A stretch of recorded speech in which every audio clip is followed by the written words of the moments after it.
peux pas. Ouais. J'aimerais retourner en France. T'inquiète pas. Bientôt, vous allez rentrer.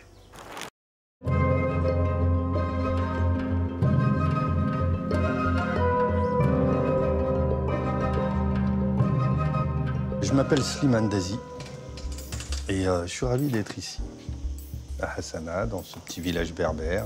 Alors, je joue Miloud Oussekine, qui est donc le papa de Mohamed, de Fatna, de Sarah, de Ben Ammar, de Malik. Il se moque de moi parce que je parle pas arabe. Ah bon?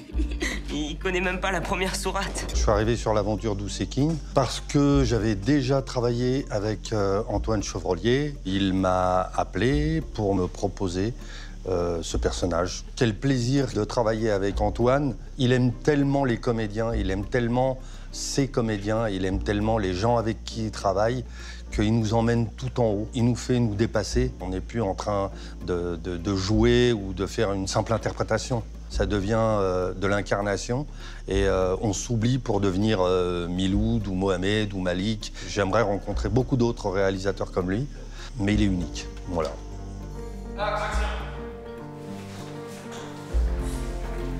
Le bureau, t'as les actes de propriété fine. Le fond. Ce qui m'a plu dans ce projet, c'est bien évidemment le sujet. À l'époque du décès de Malik Oussekine, en décembre 86, j'avais 26 ans. Et donc, j'étais en plein dedans, donc dans le vif de tout ce qui se passait par rapport aux injustices et aux bavures policières. C'est cette forme d'injustice que j'ai vécue, puisque je suis de cette génération. Je suis d'origine algérienne. J'ai juste eu cette chance, justement, d'avoir un petit peu le parallèle entre Miloud et mon papa. Et en plus, ils viennent de la même région en Algérie. Donc, c'est vrai que, quelque part, c'est pas que ça m'a aidé techniquement, mais en tout cas, ça m'a aidé psychologiquement et émotionnellement. La famille, c'est le plus important, on le dit.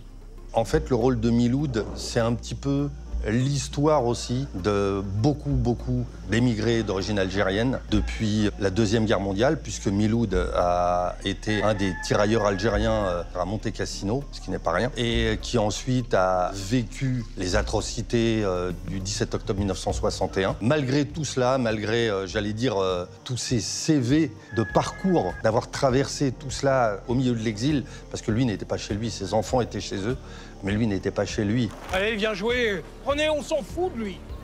Non, mais ils se prennent pour qui, là? T'as vu? Allez, les enfants, il y a entre le drap.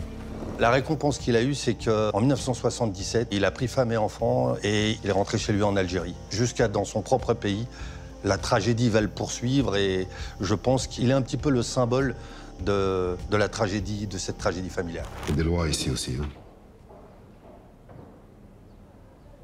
Qu'est-ce que tu faisais là-bas au lieu d'apprendre à lire ta langue ici? Qu'est-ce que je faisais?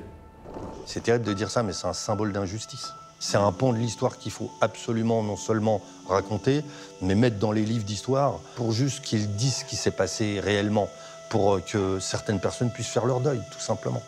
Je pense que dans cette série, il est véhiculé des choses qui n'ont jamais été dites. Et du côté du parquet? On a fait le nécessaire, aucune plainte ne sera enregistrée avant lundi. Ça vous laisse donc du temps pour mener votre enquête.